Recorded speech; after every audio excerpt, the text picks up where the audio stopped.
Hey everybody, it's Dillon James right here on JDF Sports. Out of bounds, Dillon James right here with you this evening. We have a lot to discuss, a lot of trade deadline deals that just occurred a little over 24 hours ago. We heard a lot of the news coming out, and I have to say there were some big moves that happened. And we will be discussing all of them tonight on the show. We'll also be discussing the impacts of those trades for the Jets, for the Colts, for the Cowboys, for the Jags, for the Seahawks, also for the Titans as well. There were some trade dealings for the Titans. Not as many as people thought there might have been, but there were some trades. We'll talk about also Mike Borgonzi's press conference earlier today to discuss those trades, to discuss the state of the franchise and what he is there to do for the Titans and his role in the organization, how they're going to build this team into a championship contender, such as the Kansas City Chiefs. So we'll be discussing a lot of that tonight, and also some Week 9 recap games. And Alex Pieper will join us later on in the show to discuss Pieper's picks for Week 10. So don't want to miss that one. Have a loaded show this evening, so if you're already here live watching the show, feel free to hop in the chat and ask any questions you have. Love to answer any of those questions you have there. Also, if you are listening to the audio version of this podcast, feel free to join us every week live Wednesdays at 9 p.m. Eastern Time, 8 p.m. Central Time, right here on JDF Sports YouTube page. So I look forward to seeing you all in the chat. We have a lot to discuss.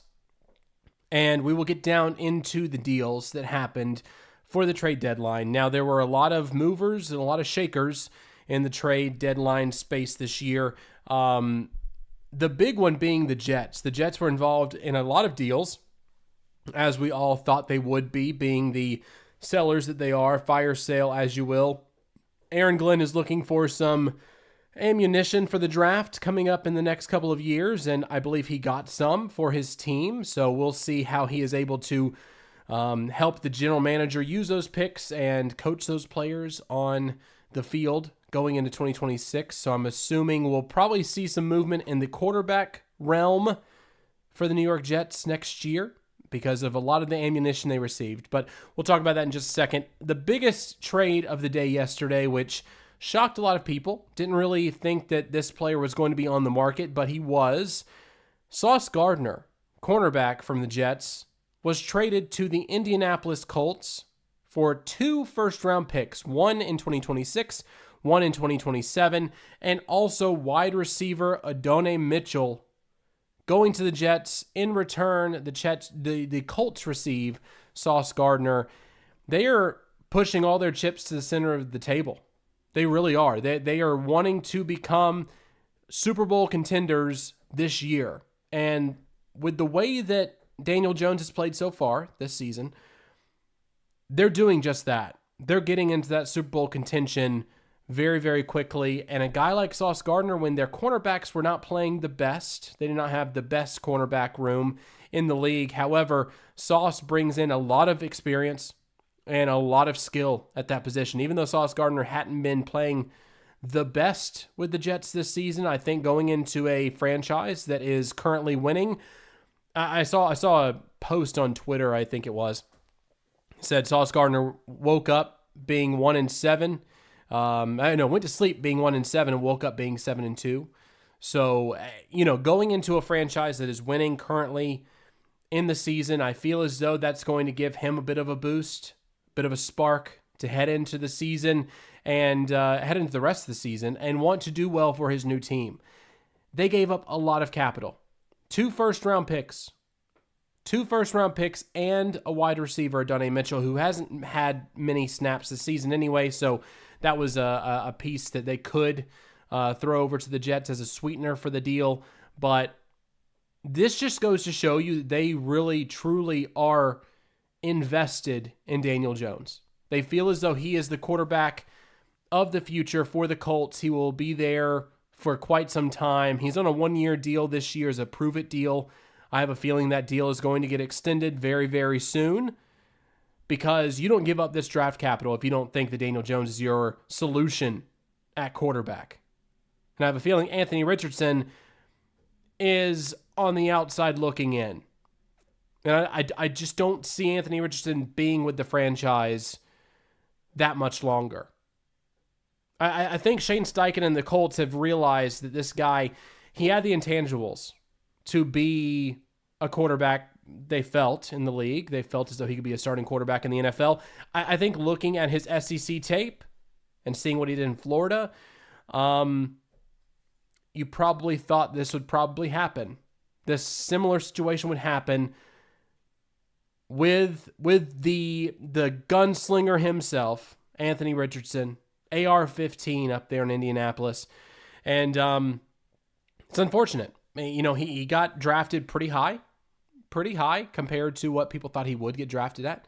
And the value is just not there. I would not be surprised if the Colts were looking at him in the offseason after he is fully healthy and looking at potential landing spots for Anthony Richardson elsewhere in the league, especially if Daniel Jones gets tied to an extension there, which he probably will be in the coming weeks, if not sooner rather than later, I would say. Sooner rather than later for Indianapolis. So I don't know. Anthony Richardson's time with the Colts is coming to an end, I would say, given the trade deadline deals they've made, especially Sauce Gardner, and just giving up so much capital for a guy that will be one of your anchors on the defense. He will be one of the guys leading the charge on that side of the ball, and Anthony Richardson just doesn't seem like he's part of the equation moving forward for the Colts. So interesting development there. And again, Daniel Jones keeps having a great year, even though they lost, which we'll talk about that during the Week 9 recap. They did lose this weekend to the Steelers, so we'll talk more about that game in just a little bit. But kudos to the Colts for getting Sauce Gardner, and kudos to the Jets for getting as much capital as they have. We'll talk more about it in just a moment, as we're going to talk about their other trade they made in just a moment as well, to discuss what they have in the draft the next two seasons. It is mind-boggling how many picks they have over the next 2 years and how many high picks they have over the next 2 years. Crazy to think about. Let's discuss Quinnen Williams, defensive tackle for the Jets, heading over to the Cowboys. Speaking of another move that the Jets made, the Cowboys sent the Jets a 2026 second-round pick and a 2027 first-round pick for Quinnen Williams and his services. And Mozzie Smith was in the deal as well. Mozzie Smith got sent over to the Jets too. So it was a bit of a defensive tackle swap. And the Cowboys sent over a second round and a first round. So huge deal there too. Cowboys looking like on Sunday night, I think it was Monday Night Football against the Cardinals, which the Cardinals are undefeated against the Cowboys on Monday Night Football. At least the past 4 games. I think it's a 4-game win streak against the Cowboys on Monday Night Football for the Cardinals, which I should have put money on it. I should have. Kyler Murray, even though he was not playing in this game, he was still a part of the team, still there. Kyler Murray's undefeated playing at AT&T Stadium. Through high school. Since high school, he's undefeated playing there. So I should have known that they would have beat the Cowboys the way they did, even with Jacoby Brissett being the starting quarterback there and being named the starting quarterback for this coming up week as well, because there have been some setbacks with Kyler Murray's foot injury, and it sounds like he'll be out for a bit longer than people expected him to be, unfortunately, for the Cardinals. But the big move here, Quinnen Williams going to the Cowboys. It's interesting looking at this trade because earlier in the season, we saw the trade of Micah Parsons heading over to the Packers, and people were up in arms with Jerry Jones, saying, why are you making this trade? Very puzzling move. Yes, the cap had something to do with it. They could not pay Micah Parsons the contract that he wanted because of their cap situation. People out there keep saying, well, you pay your star players. It's hard to do that when you spend money on Dak Prescott, when you spend money on CeeDee Lamb, when you spent money on Ezekiel Elliott when he was there. He made all these Jerry made all these big contracts for offensive players, and there were players that were left in the dark, especially Micah Parsons, who were unable to get the bag that they felt as though they deserved in Dallas. And Micah Parsons truly wanted to stay there in Dallas. But unfortunately, that deal did not come to fruition for Micah. And so the Cowboys moved on. Cowboys got some trade capital back for the Micah Parsons trade. And looking at what's happened, what's transpired trade-wise for the Cowboys this season so far, it's pretty hard to not like what Jerry's done. Which is interesting to say, because at the beginning of the season, again, the pitchforks and the torches were out for Jerry Jones in Dallas. But look at what he's received in place of all of this. Look at what Jerry Jones has done for the Dallas Cowboys. So Jerry traded Micah Parsons to the Packers, Mozzie Smith to the Jets, and a second-round pick as well. So he's traded those three things. What he's gotten in return is what's crazy to me. They got Quinnen Williams. They got defensive tackle Kenny Clark from the Packers. They got a first-round draft pick. And also, which is very understated here in a lot of conversations, the cap flexibility that they receive by not signing Micah Parsons to an extension. They have additional cap space now that was used for contract extensions for Deron Bland, for Tyler Smith, for Jake Ferguson, for Hunter Lepke, and also other deals down the line. You're looking at George Pickens potentially having an extension there to stay with the Cowboys after this season because he is on a one-year prove-it deal currently, or he's at the end of his deal currently, his rookie deal. So you have some players there that you now can sign, now can provide extensions to by not having Micah Parsons there. Quinnen Williams is getting paid less money than Micah Parsons would have made if he would have stayed with the Cowboys because he's on his second contract with the Jets, from the Jets that he received. So he has a lighter cap hit than Micah Parsons would have had. And plus also you spread out the superstar power that you had from one guy into at least two guys with Kenny Clark and with Quinnen Williams. So you have some more power on the defensive line. You're not worried about, you're not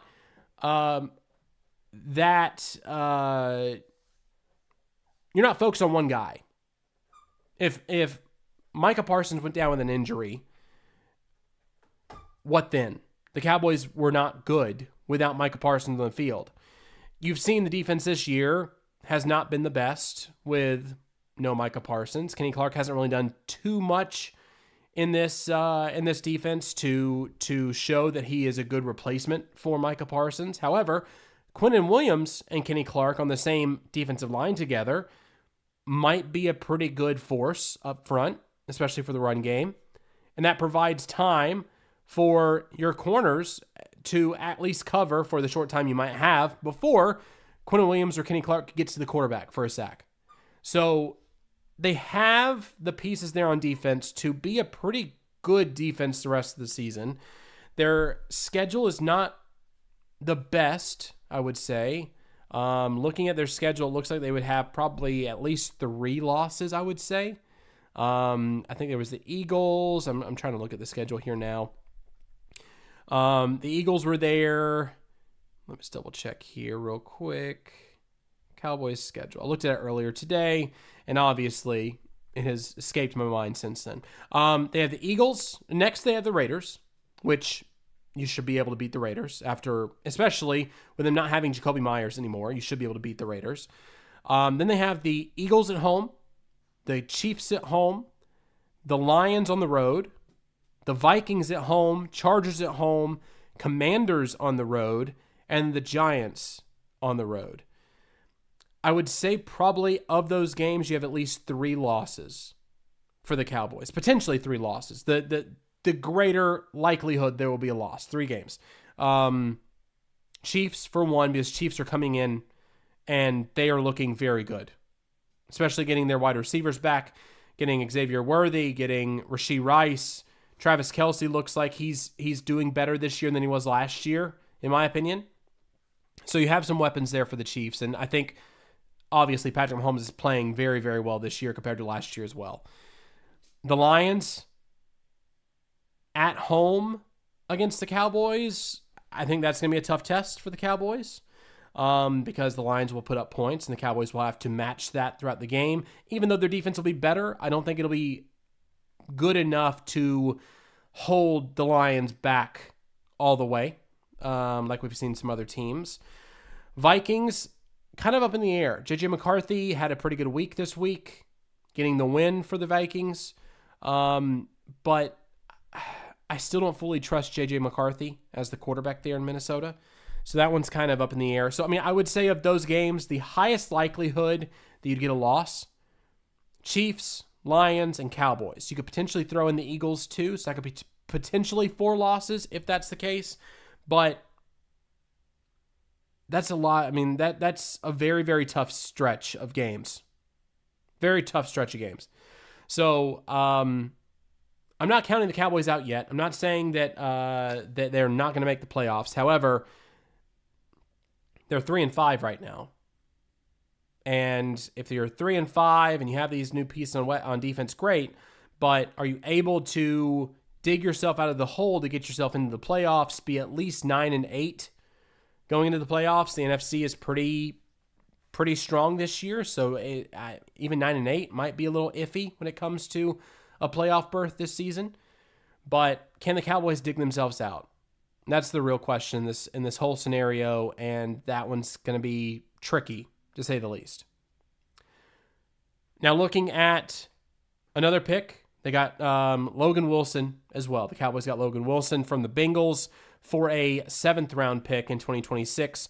That was the big deal. The funny thing is, Jerry Jones came out on a radio show, I think it was on Monday night, talking about how there's a deal in place for a player.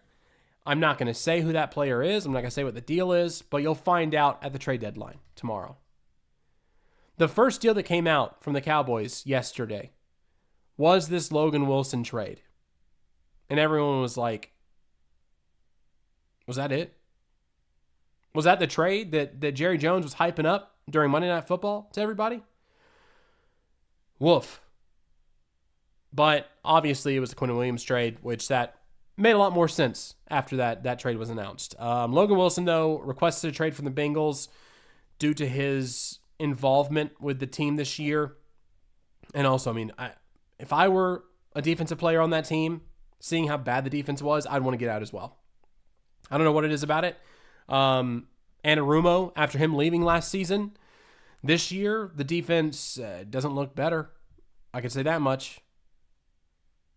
I'm sure Lou is just laughing right now, saying, hey, look, it wasn't me.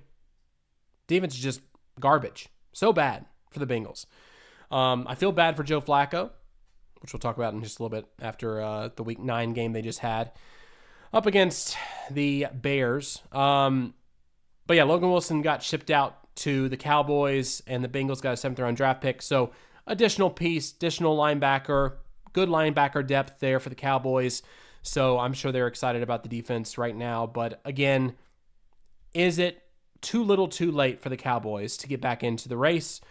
We will see. They're still second in their division, so it's not all lost right now. But the Eagles will have to probably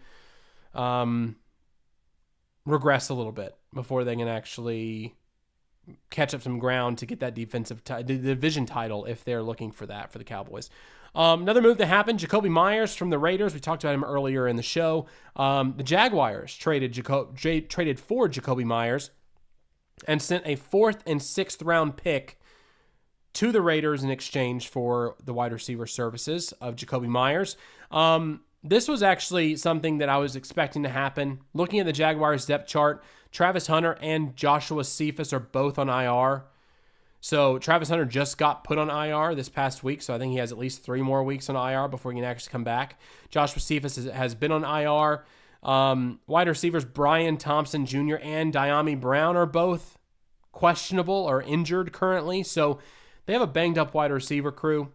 Now, once they come back, it'll be beneficial for the Jags to have Jacoby Myers as well. I think that would just add another layer to that offense to where they could be potent on offense with Trevor Lawrence. I'm sure Trevor Lawrence is very excited having these weapons around him.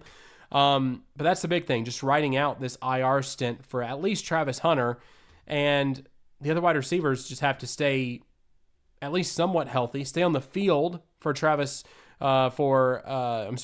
Lawrence to actually be successful in the offense. So that's the big question. Can Trevor Lawrence maintain a level of offense that can win them games while his big star, Travis Hunter, first round draft pick from this season, and other wide receiver talent, if they're on the bench injured, can he maintain that level of production on offense without them?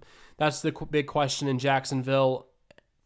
I'm still not sold on Trevor Lawrence, even with a new head coach.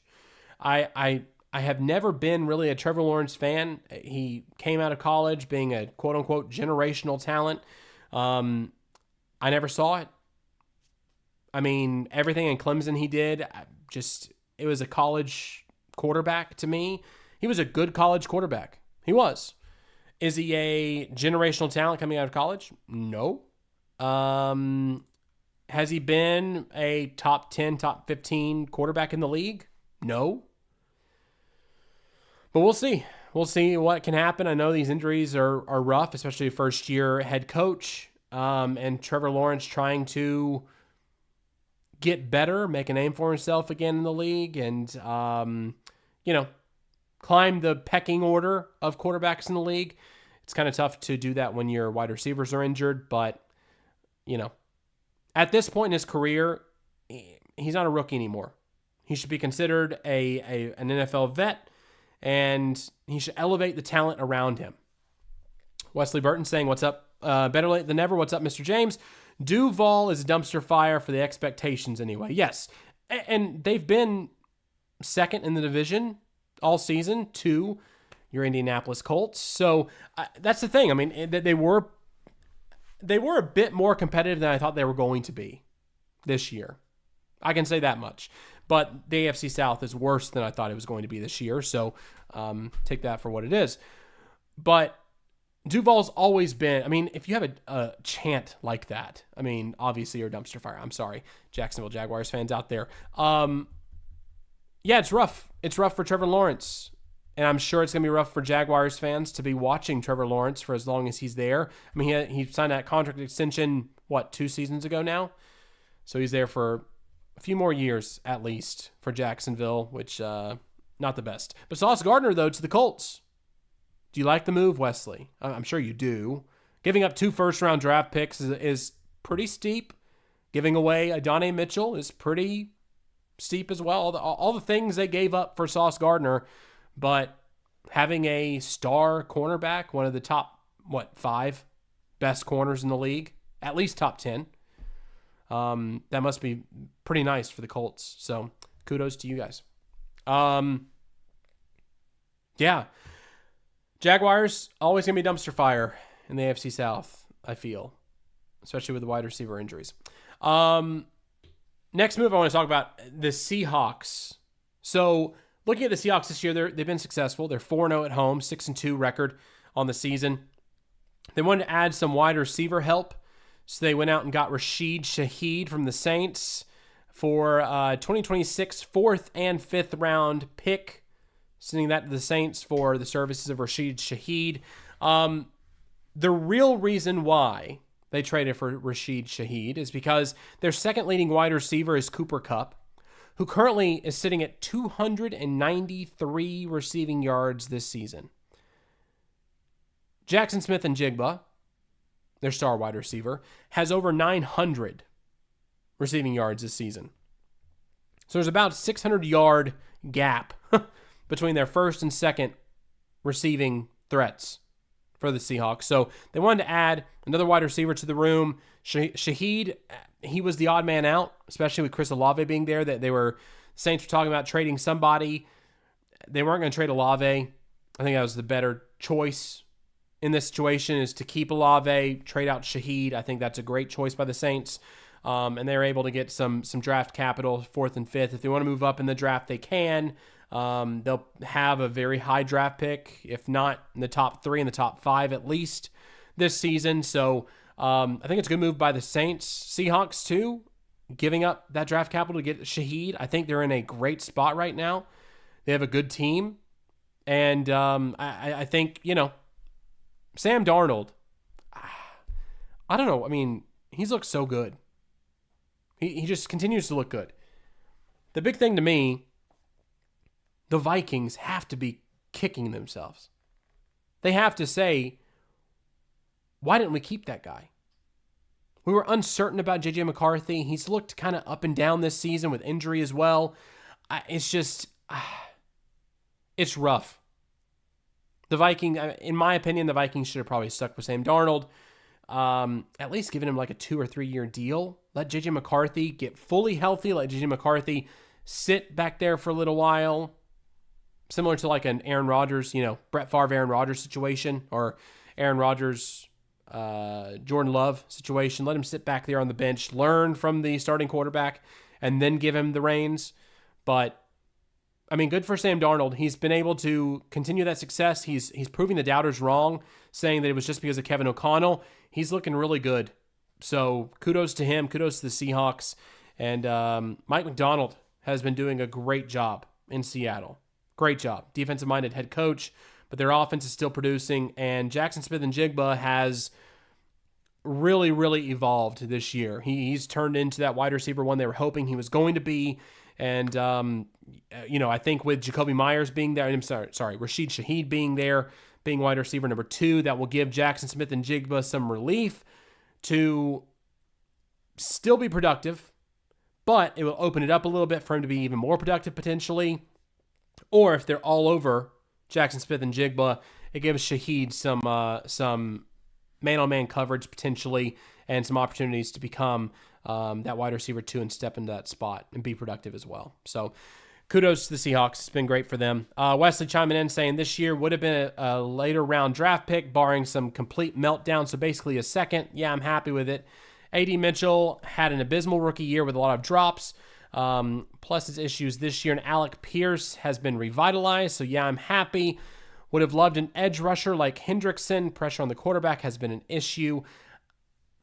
I think, you have to kind of figure out which one you want instead. So I think at this point, having cornerback, having some help in the secondary is beneficial. As long as you give those rushers time to get to the quarterback, they can do it.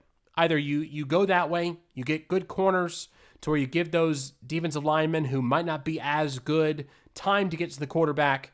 On the flip side, if you wanted a rusher like Trey Hendrickson, then you get to the quarterback quicker, and you can probably, not have the best corners out there because you're not covering a wide receiver for more than 3 to 5 seconds. But I think it's great. I think it's a great move by the Colts. I think the Colts can set themselves up quite nicely for the next few years. They know their Super Bowl window now. It's a defined Super Bowl window. They can go in there and they can try to get a ring as quickly as possible with the weapons they have around, as long as Daniel Jones is not just doing this because it's a contract year. As long as he can continue the success into 26, into 27, I think that's going to be the most crucial part about this. Anthony Richardson too. Like I was saying earlier in the show, Wesley. I mean, that guy, he can't be on your roster next year, right? Like you have to trade him for other draft capital. If I were the Colts, don't go into 2026 with a quarterback like Anthony Richardson on your bench. You have to go in with a veteran quarterback. You have to go in with a veteran backup quarterback. In case Daniel Jones goes down, you can't rely on Anthony Richardson to be your quarterback moving forward. If that happens to be the case, you just can't. So, I mean, it's tough for me to see him on the roster in 2026, but I could be wrong. Seahawks, though, setting themselves up great in the NFC. I think they can do some really good things. Wide receiver-wise, again, just give Sam Darnold more weapons. Give him more weapons, see what he can do, and I think he can be very good for the Seahawks for years to come. So kudos to them. Now let's go over to the Titans. They had a press conference today with the general manager, Mike Borgonzi. It was announced yesterday it was going to happen. Actually, it was announced on Monday it was going to happen. There was some speculation about if this was going to be a big announcement or a press conference to discuss a big trade that would happen over the trade deadline. People thought Jeffrey Simmons was going to get traded by the Titans. I didn't feel that was going to be the case. I felt as though Simmons was pretty safe, actually. He's like the cornerstone piece they have on defense. Why would you give that up? And he's also playing at an all-pro level. He got injured. We'll see what he can do when he gets back from injury. It sounds like he'll get back after the bye week, which will be great for the Titans to have a bit more stability on the defensive front to see what him and Tavondre Sweat can do together, since we haven't really seen that much of those two together this season. We only saw it in one. Jarvis Brownlee Jr. to the Jets and said he got traded because his habits, quote, weren't conducive to building the culture right now. Talked about accountability, talked about penalties, things of that nature, just learning from those mistakes and growing from them and adapting your game. That was the main components he was looking for in a player. So it sounds like those were kind of the shortcomings of Jarvis Brownlee, and pretty much talked about how the current culture and the current makeup of the coaching staff could not develop a player like that currently, which I completely understand. Jarvis Brownlee, I think he can do well in a defense like the Jets, and the Jets got him, and he's doing quite well for the Jets so far. So kudos to the Jets for getting him. Good luck to Jarvis Brownlee. I think he'll do well there in New York. And the Titans are willing to work with some cornerbacks, some young cornerbacks, to get that production from them and develop in the draft instead. So kudos to them as well. Talked about Roger McCreary and getting traded, and also Draymond Jones getting traded.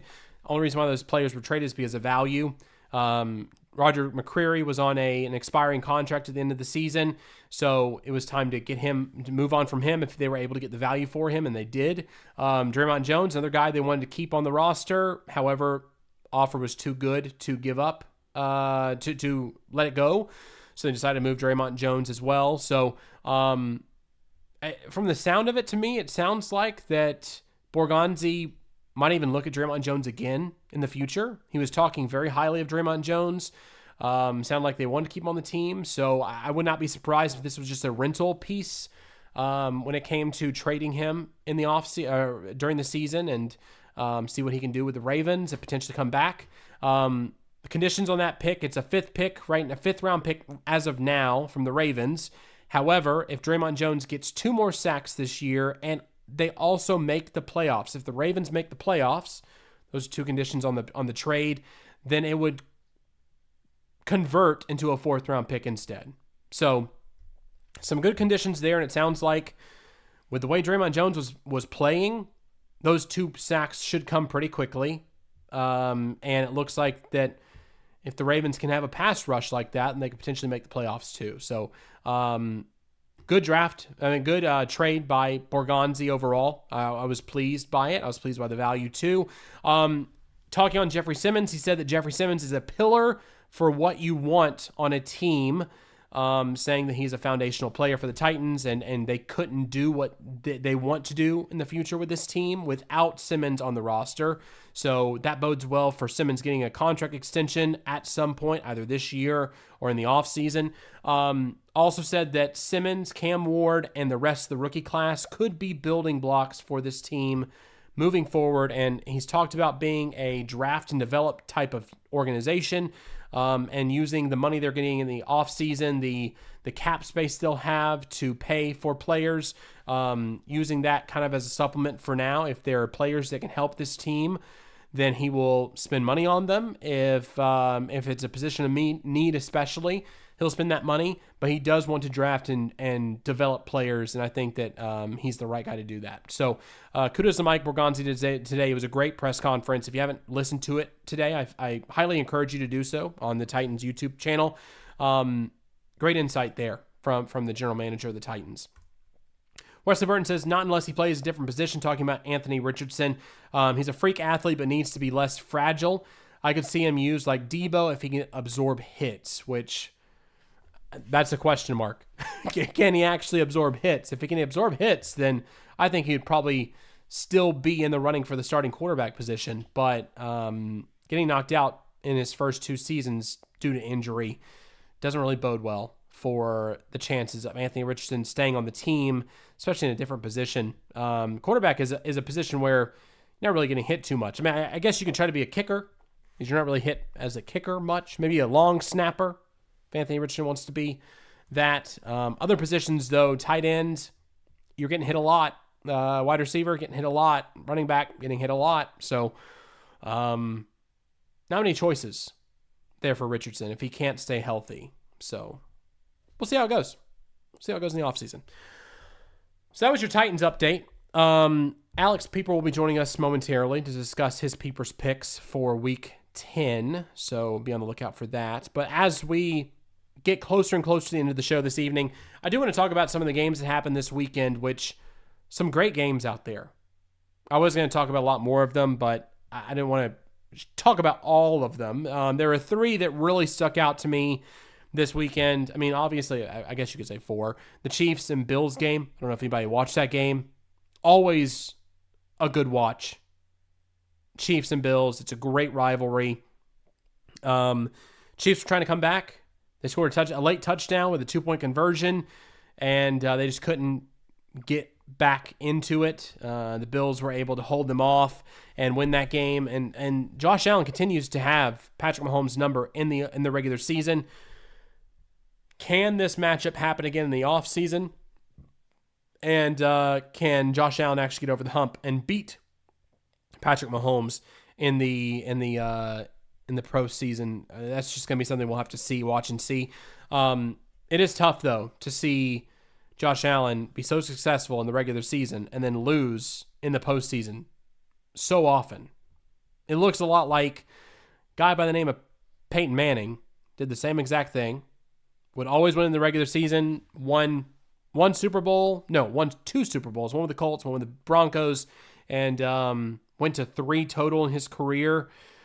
Just was a great regular season quarterback. But then in the postseason, he just could not do it. In the playoffs, just was not the guy. But hey, he was able to ride off in the sunset, winning a Super Bowl in Denver. So I guess there's something to be said about that. And I'm sure Josh Allen wants to get out of that conversation, wants to buck that trend and actually play well in the playoffs and win a Super Bowl eventually, which I'm sure he will, but it's just taking a bit longer than most people probably expected. Yeah, probably he expected, but unfortunately the Bills just cannot get it done in the postseason. We'll see if they can do it this year in the playoffs, beating the Chiefs this week in Week 9. 3 other games that happened. Early slate, Bears versus Bengals. Bears beat the Bengals 47-42. In this game, Caleb Williams threw a 58-yard game-winning touchdown to Colston Loveland with 17 seconds remaining in the fourth quarter.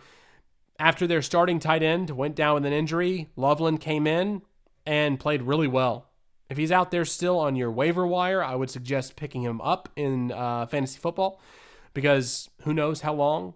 Cole Kmet will be out with an injury for the Bears, but Colston Loveland might be a good option, a good streamer pick, if you will, in fantasy football moving forward. On the flip side, Joe Flacco, he threw for 470 yards and 4 touchdowns in this game.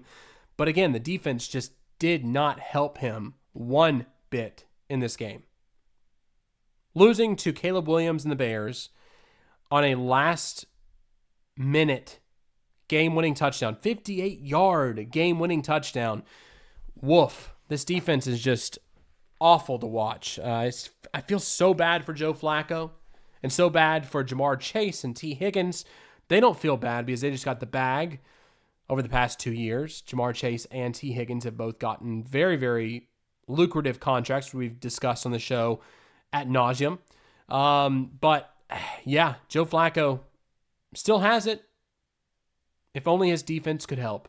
If they could assist him at least somewhat in the game, then maybe they could win a few games. But we'll see how it goes the rest of the season. Another game that was kind of odd. Very low-scoring game, too. 29 points total in this game. Panthers versus Packers. Dramatic pause as I drink my water. Panthers won this game on a last-second field goal, game-winning field goal by Ryan Fitzgerald, a 49-yarder to win the game. Rico Dowdle for the Panthers rushed for 130 yards and 2 touchdowns in this game. He's having a stellar year this year. I'm sure the Cowboys are kicking themselves as well for letting go of Dowdle. The Packers lost tight end Tucker Kraft in this game, however, to a torn ACL. So Luke Musgrave will be called on to step up as a tight end in this offense. I don't know how you can justify 13 points if you're the Packers. I mean, I heard a lot of Matt LaFleur hate on Twitter over the weekend. If you're the Packers, you have to score more than 13 points. Come on. Like, I understand you have Micah Parsons. You want to ride him as much as you can because of how well he plays on the defense. But, man, oh, man. Score more than 13 points. Jesus Christ. Just not good for the Packers. You can't win games that way if you're the Packers. Last but not least, the Colts versus the Steelers. Wesley, close your ears. Colts lost this game 27-20 against the Steelers. Aaron Rodgers had a day. Steelers defense had a day. 6 turnovers in this game. I believe that Daniel Jones had 2 fumbles. Let me double check. 3 fumbles? 4 fumbles? I think at least four turnovers were on account of Daniel Jones in this game. Let me double check here. I'm checking my numbers to see if I'm doing this correctly. Daniel Jones had... 3 interceptions for Daniel Jones. And fumbles, he had 3 fumbles. Lost 2 of them. Rough outing by Daniel Jones, which I'm surprised it took him till week 9 to have one of these kind of games. Steelers were upset about not winning last week against the Packers, and I'm sure Aaron Rodgers was as well. Putting up 27 points against the number 1 team in the AFC, I'm sure that felt pretty good for the Steelers. They're still right there if they want to get that 9-8 record again this year. I'm sure they'll probably finish better than that. It just seems like the Steelers have been playing a lot better this year. Aaron Rodgers feels more comfortable after having his Achilles injury 2 years ago. So I still feel as though the Steelers will have a good season. But yeah, 27-20, that's huge. It was bad, but a 7-point loss with a -5 turnover differential gives hope. The O-line did not show up like they had been. Yes. And, I mean, also defense, too. I mean, having that corner now, having Sauce Gardner back there, if he was back there for this game, do you think they would have lost by 7 points? Probably not. Probably not. So I think that's one of the main reasons why, too, they made this deal. And, again, it's a good thing. I think strengthening that defense, making sure you at least have a good secondary if you don't have the rushers to get there to the quarterback, I think that will be beneficial for the Colts moving forward. So kudos to them. So we have people's picks in here. I have them on the show sheet. However, Alex is not in the green room yet to get into the show. So we will wait just a moment to see if he hops in. If he doesn't, I'm more than happy to share them myself. I've not got a text from Alex. So I guess we can start talking about them, see what if he decides to show up. If he doesn't, they're here for us. Thursday Night Football, he has the Raiders at +10 in this game. I don't know why, because obviously it's against the Cowboys. Cowboys doing pretty well in offense. So we'll see how that goes. Raiders +10. Sunday early slate, he has the Ravens -3, and that is against the Vikings. So he thinks the Vikings are going to lose by more than 3 points. Seahawks, late slate, -6.5 against the Cardinals. It's Jacoby Brissett leading the Cardinals once again. The Cardinals, actually, that was one of the other games I was going to discuss, but I decided to go with others instead. Cardinals winning against the Cowboys by 10 points on Monday Night Football in Dallas, in Jerry's World. That's not something to scoff at. And Jacoby Brissett looked pretty comfortable back there. And Marvin Harrison Jr., they got him in the offense. They got him in rhythm soon, early in this game. And that's the reason why they won against the Cowboys. So 10-point win there. But Alex has Seahawks -6.5. Sunday Night Football this week, it looks like it is going to be Steelers and Chargers. He has under 45 points in this game. 44.5 is the official line on ESPN Bet. Okay. And last but not least, the Eagles on Monday Night Football +3 against the Packers. With the way the Packers played this past weekend, I would not be surprised if that was the case. But Wesley says, I saw a post but didn't fact check it, that Gardner hasn't given up more than 2 receptions to any receiver this year and 0 touchdowns in man coverage in his NFL career to date. Again, I did not check them. If they are true, both are impressive in their own right. That would be after not giving up a touchdown all of his college career. Hot sauce. He's a great corner. He's a great. I have not fact checked that either, Wesley. But yeah, sauce is it. Who's got the sauce? The Colts have got the sauce now, and should be pretty good for that defense moving forward. Again, as long as the weapons there on offense for the Colts, Alec Pierce, he is available in a lot of leagues on fantasy. If you haven't picked him up yet, do it. Do it. He's productive. He's been productive the past couple of weeks. I think he's a sleeper pick as well the rest of the season. So he's back from injury. I think that's a really good pickup as well. Yeah. So those are my 2 thoughts. Thanks again, everybody, for watching this week. Thanks, Wesley, for chiming in the chat this week. If you haven't done so, subscribe to our YouTube channel. Follow us on all of our social media platforms, JDF Sports, and also subscribe to the podcast if you listen to the audio-only version. Apple Podcasts, Spotify, Amazon Music, all wherever you get your podcasts. We are there. This is Out of Bounds, Dillon James.